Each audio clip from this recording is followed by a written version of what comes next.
You feel it, don't you? The voices leaking through the cracks.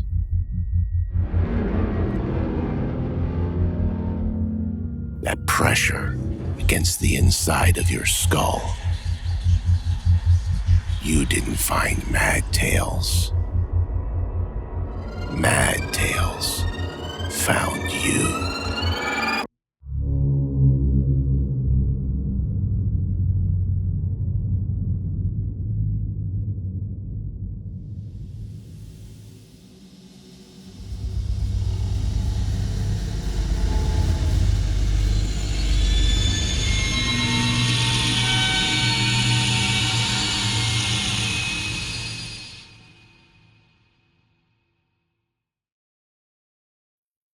I don't think I've ever told you all this, but Daddy loved birds. Ravens specifically. As an adult, he didn't like to keep them as pets, staying true to his feelings on caring for animals after a full day of caring for animals. But when he was a kid, he actually domesticated one. I wanted to name him Edgar for obvious reasons, but your Uncle Zeus said that was stupid. We live 40 minutes north of Richmond, he said. You might as well name him Raven if you're going to name him that. Fine, what would you name him? Zeus didn't even hesitate. Bertram. Bertram? What's Bertram mean? It's German for raven. I'm not sure what I liked about that thread of logic the most, the obvious contradiction or the confidence with which it was stated. Either way, Bertram sounded better than Edgar, so that's what I named him. Daddy always was a bit of a weirdo. I think he liked the name as much as he liked watching the expression on people's faces when they asked, "Hey, what's your raven's name?" "Bertram." "Bertram? What's that mean?" "Raven." "You named your raven Raven?" "Yeah. Makes it easier for me to remember what he is." Daddy trained Bertram to talk, fetch, and deliver messages. He even took it to competitions up and down the East Coast. Won a few badges. He kept them in a display frame he hung up in Maurice. Best elocution, fastest delivery time, highest soarer. Bertram was a grade A raven, Daddy used to say. You ever miss him, Daddy? God, no. Damn bird lived 5 years longer than he was supposed to. We only competed for 3 years when he was younger. Then he got kind of mean. Wouldn't stay in a cage, so I kept him in the barn. Used to swoop down on me and peck at my head. I wanted to shoot him, but Nana wouldn't let me. Probably the best decision I ever made. One day, Zeus drank some bad well water and took to vomiting. He was dangling on the drop edge of yonder. But the world still revolved, and the family had to eat, so Nana sent Daddy out to draw some water from the stream that ran behind the house. Daddy loved to play in that stream, caught crawdads and frogs, splashed through its shallow depths, jumped from rock to rock. It was there where he came to understand the inner workings of the natural world, how the water flowed, how the creatures ate. It was something he passed down to me, and when it was my turn to play there, I used to lie on the sandy banks and imagine him as a boy doing the same thing, staring up at the sun-dappled canopy, listening to the hushing wind and the buzzing insects and the tweeting birds. He had to be, maybe 10 when it happened. Usually he and Zeus played together, Zeus being only 2 years younger and a boy. Daddy's sisters were in their teens and had no interest in fishing for crawdads and rolling around in the mud. But of course, Zeus was busily plying his illness in his room, working Nana half to death changing sheets and emptying basins. So that left Daddy to do the job on his own, taking Bertram along for company. The stream never wandered and it never winnowed, so you can imagine his surprise when he ambled out there, Bertram on his shoulder and a bucket in his hand, to find only a dry bed littered with dead mudbugs and flopping fish. "Manda, I was as near to a state of shock as I'd ever been," he said. "That stream was as regular as the sun. There was a little pool and I picked up a couple of fish and put them in it. Not that it would help, but I did what I could." He and Bertram followed the bed upstream, him by foot and Bertram by air. All sorts of treasures littered the bed, rusty coins and arrowheads, back frames and hubcaps. At one turn, he saw what looked like the white bones of something sticking out of the mud. Around another, he found a clutch of nudie magazines. He followed the bed for at least a half a mile before he found out what happened. A tree had fallen across the stream and was blocking the water. It wasn't no regular tree, neither. The wood surrounding our farm was filled with huge oaks, and this was one of the biggest. He hopped up on the bank to see the damage and hadn't taken but 2 steps before he froze in his tracks. I walked into the middle of a nest of snakes, copperheads. They didn't see me at first, but I knew enough about them not to even think about making any sudden movements. I was about to back away when one of them sensed my presence and uncoiled, hissing. I had just enough time to think, good Lord, when it struck. And I swear to God, Manda, Everything I'm about to tell you is the truth. Out of nowhere, Bertram came screaming down through the air and snapped that snake up in its beak before it could even bite me. Nabbed it by the head and just flew off. That just about knocked my socks off. Well, that's planning and effort right there, Daddy, I said. You trained that bird good. Daddy laughed. Planning and effort had nothing to do with it, Amanda. I got lucky, and luck ain't planning. You know who else wasn't lucky? Ray. I know I haven't talked about him so far, but to be honest, after a couple of weeks in his company, I found that I did not like Ray very much. I didn't like him very much at all. He seemed like an all right guy at first, but he had a tendency to ignore me, and I think it was because I was a girl. He took to ordering me around like the farm was his, and I took to avoiding him as much as I could. The man might have been military, but he didn't have no country training. Let me explain. March came in like a lamb, which was truly a surprise after all that grousing old man Winter did a few weeks earlier.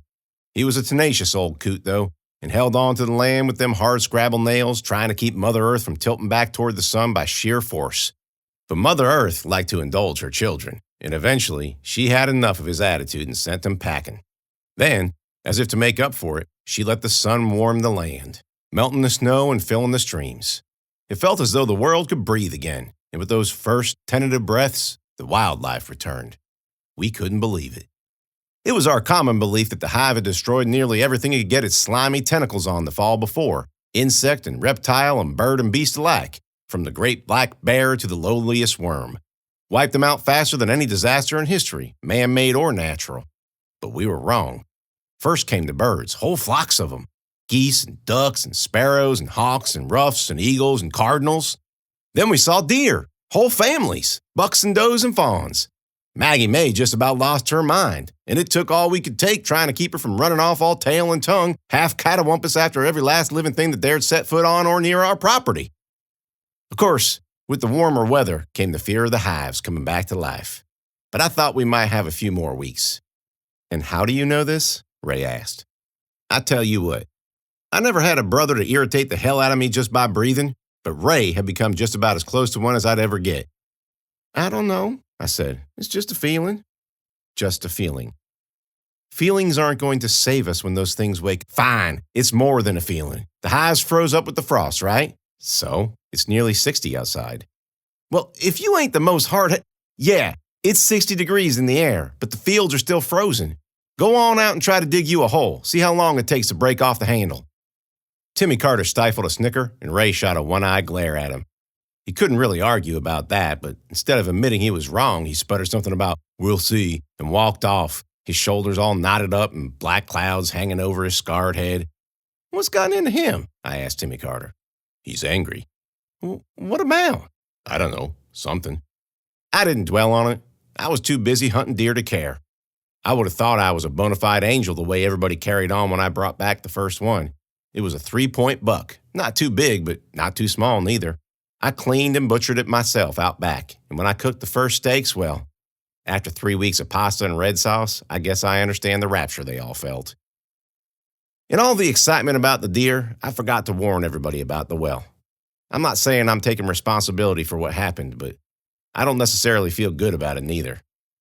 Those of you who have well water know the struggle. Yeah, you don't have to pay the county for something that should come to you for free, but you also have to be extra careful about your source of hydration. Back in the Civil War days, people dug their wells shallow, like 40 feet shallow, and that wasn't good for nobody. Shallow wells go dry easier for one, but they're also susceptible to collapse and poisoning. I don't think I ever knew anybody who purposely poisoned a well or anybody who'd had their well purposely poisoned, but I knew plenty of wells that ended up that way. Floods can do it. So can letting your cows flock too close to it or digging an outhouse in the path of the source. As long as I could remember, we used a well that Daddy dug himself. The thing was over 180 feet deep. Tasted clean and clear. Best water I ever had. But even that one turned weird on occasion, and every now and then the stuff that came out of the pipe was red-brown and smelled like sulfur. We didn't drink the water then. Had to boil some from the stream. But there was 2 other wells on the property. One that had been dug over 150 years before and had since collapsed. And another that had been dug in the 1950s and was as corrupt as a senator. It sat at the bottom of a hill behind our house, and for some reason Daddy never filled it in. I think maybe he liked the way it looked down there with the crumbling stone housing topped by an antique roof. It did look kind of homey, I'll give him that. Gave the property an old-timey feel that he appreciated. Anytime someone suggested he tear it down, he'd say, "People look at that well and barns and the old whitewashed house and they don't think marijuana. They think Thanksgiving and apple pie, the Second Amendment and Old Glory." Whether or not that's true, he never got busted. Gotta give him credit for that. As for me, he didn't worry one bit about that old well. I might have been a hard-headed tomboy, but I wasn't stupid. That well was a catch-all for all kinds of snakes and birds and other unfortunates, and I'd even seen Daddy dump stuff in it on occasion. So the last thing I wanted to do was accidentally fall 40 feet into a polluted pit of trash, reptiles, and animal carcasses. But Ray didn't know this, and neither did anybody else who'd come to live on the farm. It was March 5th, and we were gathered in the kitchen, 5 of us, including Timmy Carter, Ray, and me. It was a typical Virginia late winter. Some days the temperature rose to the low 50s, some days it stuck hard and near freezing. Maggie May lay at my feet enjoying the heat of the open wood stove. Timmy Carter and I had just come back from a week of ranging the countryside, checking for hives or any stray Macs. By all accounts, the range was a successful one. The burned husks of the hives we found from the fall before had decayed over the winter, and the pyres of Mac corpses were nothing but black spots. And sure, it was muddy and cold, but Timmy Carter and I returned much heartened. Ray filled our cups with water from a pitcher. "Tastes a little funny," he said, taking a deep gulp. "The water?" I asked. "Is it coming out orange?" It did. Then it shut down all the way. We've been using the other well. I put my cup down on the table with a thock. "What other well?" "The one at the bottom of the hill." Ray started taking another drink, and I knocked that cup out of his hand, splattering everybody at the table. "Amanda, what the hell? Everybody put your cups down." They all looked at me like I was crazy. "Do it, now!" Ray put his hand on my shoulder. "Amanda, can you explain what's going on?" I should have told you. Damn! Of course you didn't know." "Didn't know what?" "How long have you been drinking that?" "Since last night. Why?" "I'm surprised you're not sick yet." "Amanda, that well's bad. Always has been. Hell, Ray, Daddy used to dump stuff in there." His face went just about as pale as the rain. "Oh, shit. Yeah, no kidding." I started to gather up my backpack. Maggie May hopped to her feet, tongue lolling. "You give this to her?" Ray was staring at the table, shocked. "What? No, I'm trying to think who's been drinking this." "Well, you'll know pretty fast. First comes the fever, then the vomiting." "Well, where are you going?" "We're going to need some water." I thought you said that we use the stream when the well stops working. We boil it." "Well, we need medicine, penicillin, antibiotics. First things first, Ray. Timmy Carter?" Timmy Carter was already on his feet. "I'll get people to help." I knew what he was really thinking about. There was a new girl he'd taken a shine to, Frances or Francine or something. I hadn't seen much of her or gotten to know her very well. She was a cute little thing. Timmy Carter had been away for a whole week, so I guess he had him some catching up to do. He bounced away from that table like his legs were on springs. Ray, on the other hand, looked like he was about to hyperventilate. "This is my fault. I made everyone sick." "Well, maybe so, but sitting around feeling bad about it ain't going to solve the problem." "What do I do?" I was already halfway out the door, Maggie May on my heels. She thought we were going for a hike. "I don't know. Help?" Then I left. The stream ran through the woods at the bottom of the hill about a quarter mile from the house. Maggie May and I banked around the gate and walked along the wall, setting a fast clip, eager to leave the chaos that was about to set in behind. To be honest, I kind of enjoyed getting away from the farm, emergency or not. And don't get me wrong, I love that place. It was and always will be my home. But I'd lived there forever, and I was getting to the time in my life when I needed to be not there anymore. And on top of that, it reminded me too much of Daddy. Everywhere I looked, he put his stamp on something. Maurice, his guns, the couch where I found him. I was about a foot away from the woods when Maggie May started barking and baring her teeth. I felt all dizzy all of a sudden, like something in my inner ear went haywire and showed me off balance. At the same time, I felt an electric current run through my body, starting around my pelvis and running up through my spine, shooting out my arms and into my fingertips. Maggie May kept barking and barking, and I had to struggle to focus, to not concentrate on the sensation because, as strange and as scary as it felt, I can't lie, it felt good. It felt real good. It reminded me of the first time I kissed a boy, a sexy zing that hummed through all my nerves. I managed to draw my sidearm, and whoever or whatever it was stepped out from behind the tree, and I let out a sigh of relief. It was the girl, the banshee. She stood there plain-faced and quiet like she wanted to say something but couldn't. Maggie May, when she realized who it was, wagged her tail and trotted up to lick her hand. That weird zing slowly disappeared, and I lowered my gun. "Holy moly, girl, you can't just scare people like that." "Want to come." "You want to come with me?" She nodded. Well, I'm just getting some water. What, want to come? Well, I guess it'll do you some good. About time you got out of that house. I meant that. She'd been holed up in Daddy's room ever since we rescued each other out in that blizzard 2 months before. And that kind of isolation don't do nobody no good. I will say this, that girl was beautiful. Some people just have it. Evenly proportioned features, thick hair, full lips. That was her. In the late winter sun, she looked hale and hearty, even if she was still a little pale. On anybody else, it would have looked spooky, but it suited her. We didn't speak as we walked, which I liked. It's why me and Timmy Carter got along so well. He shut up, and I let him shut up.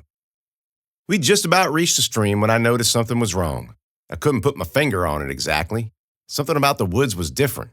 I didn't figure it out until we reached the water, or where the water used to be, because there wasn't any water anymore. The stream was dry.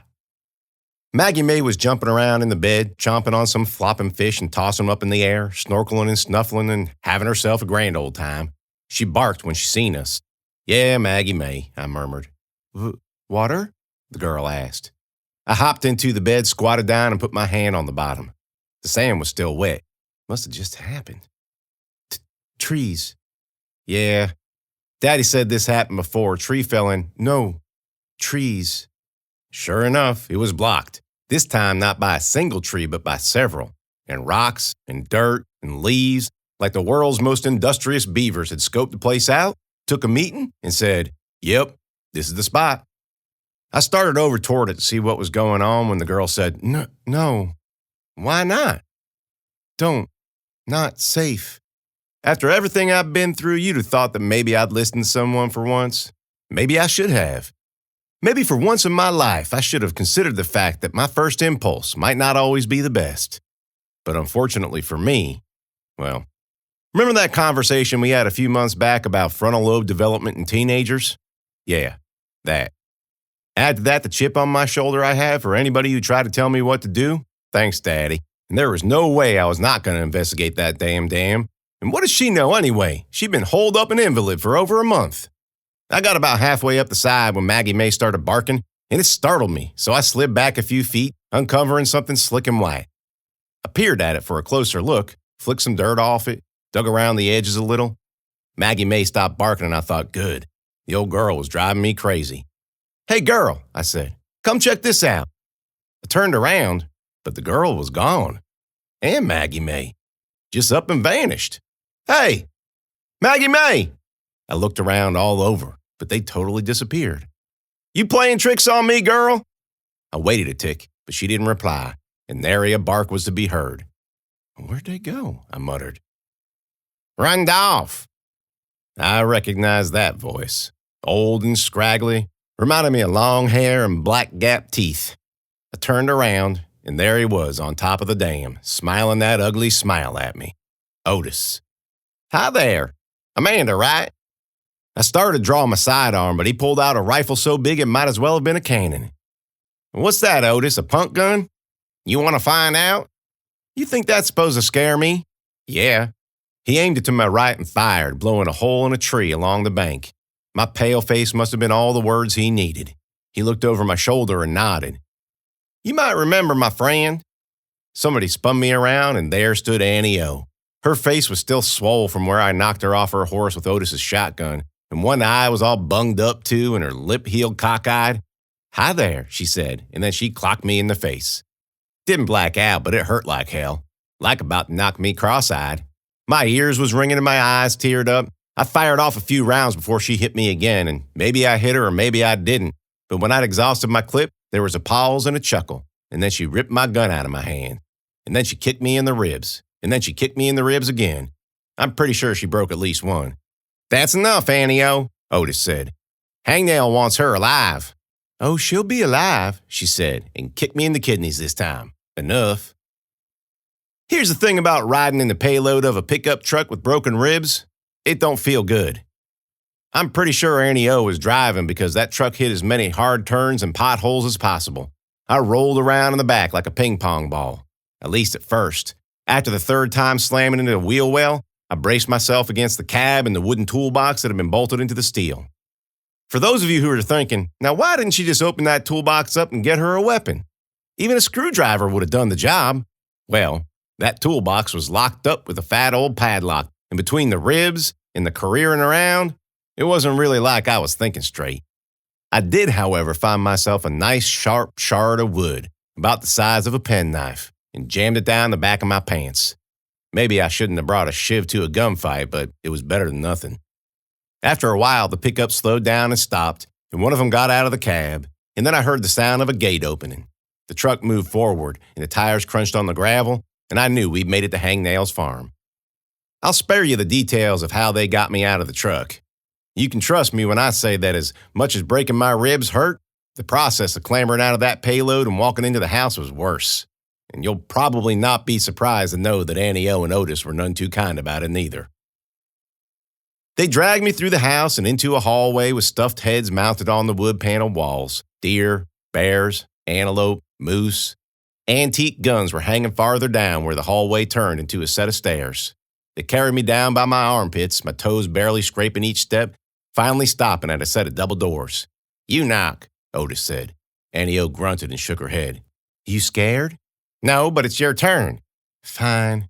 She was about to do it when the lock clicked and the door swung slowly open, revealing a long, deep room with a thick oak table in the middle of it. A fire crackled in the fireplace in the back despite the warm weather, and a figure in black sat with his back to it. I couldn't see anything but greasy hair on a hung head. Must have been Hangnail. "Mr. Hangnail, sir?" Annie O said. Hangnail didn't move, and she and Otis shared a nervous look. "Let's bring her in," Annie O said. Otis nodded. I kept my eyes on Hangnail as they dragged me over to a chair on his right and shoved me down into it. If any of you ever had broken ribs and were forced to sit, you know how much that must have hurt. I sucked in a gasp and tried to blink away the stars. Then they hovered there behind me, nervous as two polecats. Now that I was closer, I could see Hangnail's mouth and nose underneath all that hair. He was smiling, or grimacing, I couldn't tell which. And he was sweaty and sneering and all hunched over with his hands resting palms down on the table. And sure enough, he looked like he was suffering his namesake.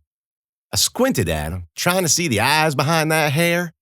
And then I knew. I knew who he was. "Gomez? I said.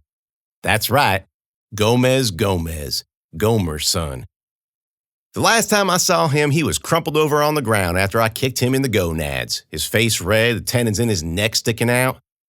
Or maybe that was the Hive reality Gomez. Did it really matter? I was there. He was there. Everything I felt, my mama's hand on my forehead, the pain of the rocks biting into my feet as I ran across town, was real.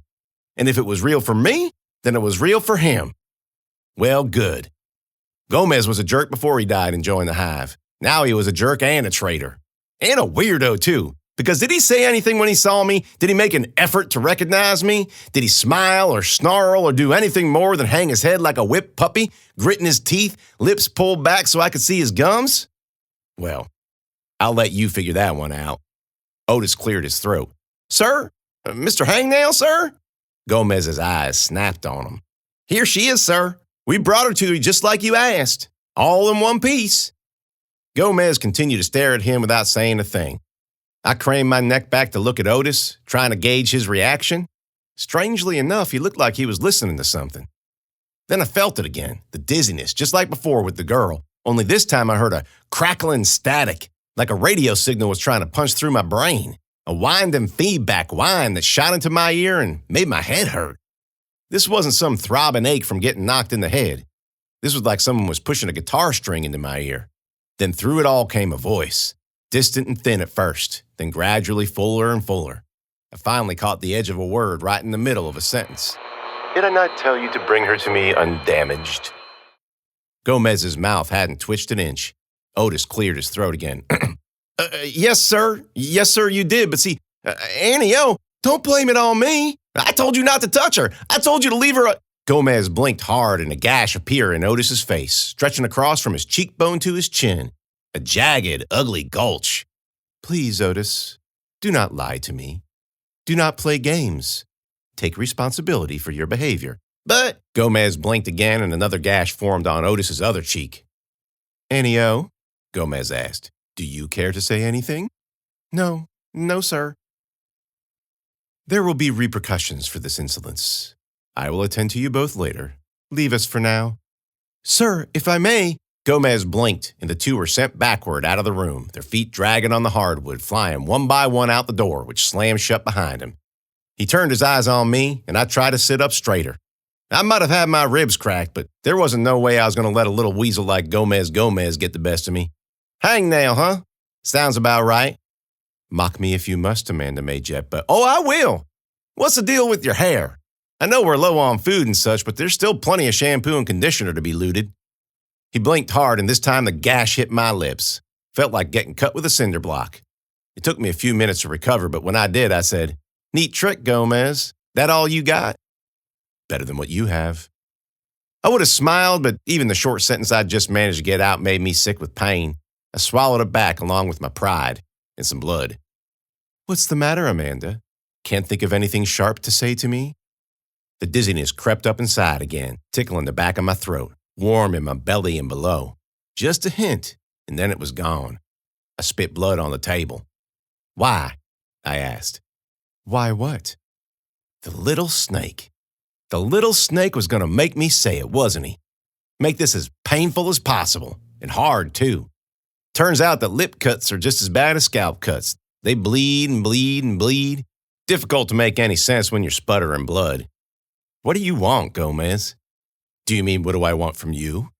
"Your life, of course." "You really think so?" "Yes.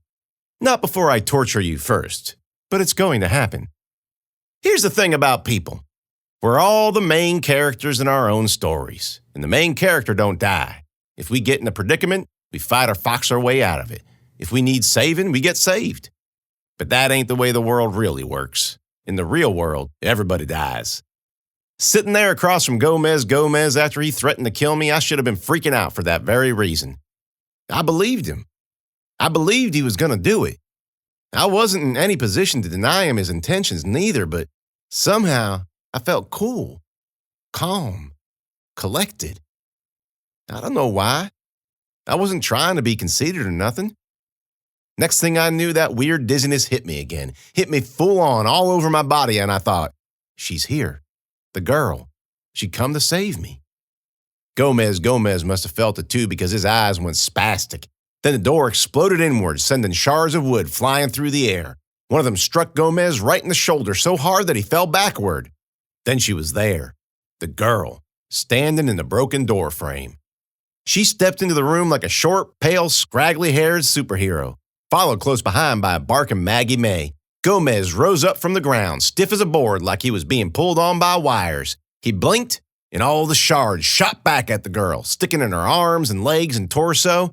Maggie May attacked him, biting his leg and whipping her head back and forth. Gomez blinked and she flew off, hitting the wall with a whelp. The girl was suddenly next to me, bleeding from all her wounds and a little unsteady on her feet. She reached her hand out and I took it, and a surge of energy welled up inside my body. Never felt nothing like it in my life. It filled me top to toe, heated me up like a reactor. But it didn't hurt. It felt good, like virtue, like righteousness. And it surrounded my cracked ribs and soothed them, and filled my aching head and soothed it too. And once that was done, I felt the energy build and build until I couldn't control it no more.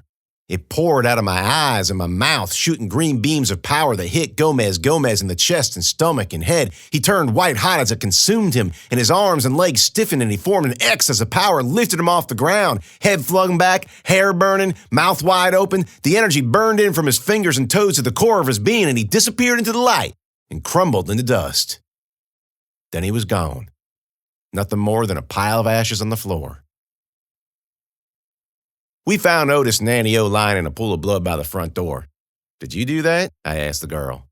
The girl stared at them but didn't respond. I had to shoo Maggie May away from the blood. She was a little stiff as we walked out of the house, limping a little on her front leg, but otherwise she seemed okay. Otis's pickup truck was sitting in the driveway. I had to go back and fish his keys out of his pocket. We drove back to the farm in silence, Maggie May sitting between me and the girl as a buffer. I don't know what happened between us back there. But as awesome as it was, it scared the hell out of me. There was a lot to unpack, but at the moment, I was too tired to even think about anything other than getting home. It was dark by the time we pulled up to the gate. And that's when I remembered how the whole thing got started in the first place. Crap, I said. The water. Water? Yeah, for Ray. And anybody else who gets sick. Damn. I was about to get out and open the gate when it rolled aside.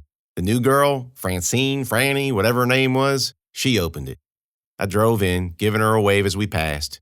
She didn't wave back.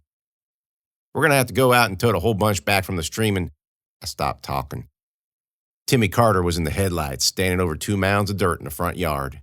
He was holding the shovel. For what? The girl asked. I cut the engine and turned off the lights.